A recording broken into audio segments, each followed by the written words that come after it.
But it's time now for this week's shocking stat. Now, I've been clear in my prediction that one of the byproducts of the U.S. election will be another nail in the coffin of the mainstream media. Well, Thursday, we got another great example of why I say that. But first, let me be perfectly clear. I haven't supported either one of these candidates from the beginning. Neither deserves my support. Neither candidate meets my standards.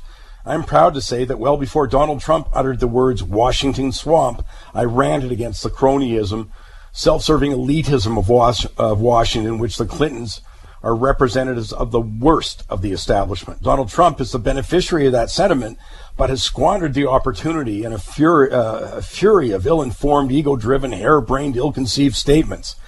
The irony is that if either side had fielded a half-decent candidate, they'd be crushing the other side. The Donald and Hillary are the well-deserved consequences of the elitist, out-of-touch, totally self-serving politics of both the Republican and Democratic establishments. But back to Thursday.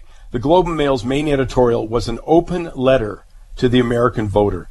I just smile at that, like the American voter's been waiting with bated breath for the Globe's guidance. I'm not going to go into great detail here, but here's a sample line that jumped out at me.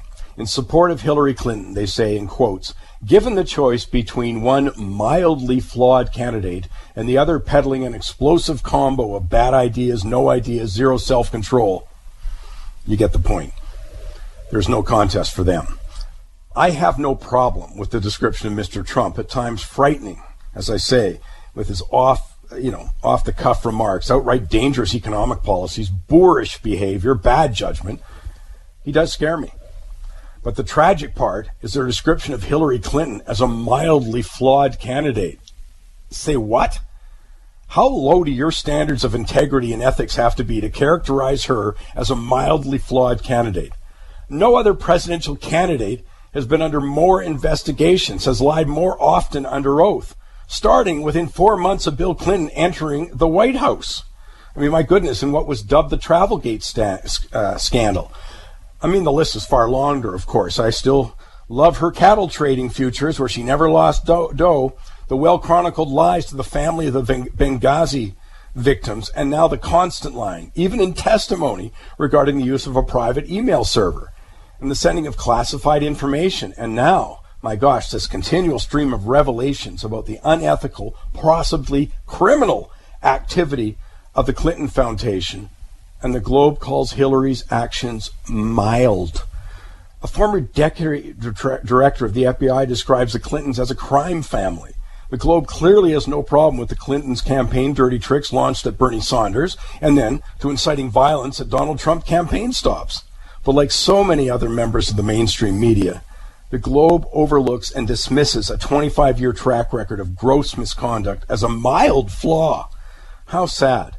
But it's also more evidence as to why the mainstream media is going down. And speaking of that evidence, let's get to the shocking stat, as reported by Blitzkrieg's blog's Mike Krieger. There's been a new survey, the Suffolk University USA Today poll. Respondents were asked the primary threat that might try to change election results. The primary threat that might try and change election results. Guess who was on top? The media won by a landslide. 46% of likely voters stated the media is the primary threat. Next up, the political establishment. 13% were undecided. Foreign interest, like those Russian hackers, supposedly, that the evidence doesn't support, ranked fourth at 10%. Local political bosses, 9%, brought up the year. Now, I bet the mainstream media is shocked at that kind of a poll result. I mean, come on. Absolutely dwarfing any other considered the major threat to the election. But maybe they haven't read the list in the leaked emails, I guess it was a week ago, that chronicled 65 mainstream media reporters and outlets that had the Clinton campaign actually vet their work before they were broadcast or published. That used to be against journalistic principles. Obviously no more. But come on. 46% of likely voters said that the media is the primary threat that might try to change the election results. Wow. And then the political establishment. Nothing else is close. And that should be, I mean, at some point, you'd hope you'd get a wake-up call.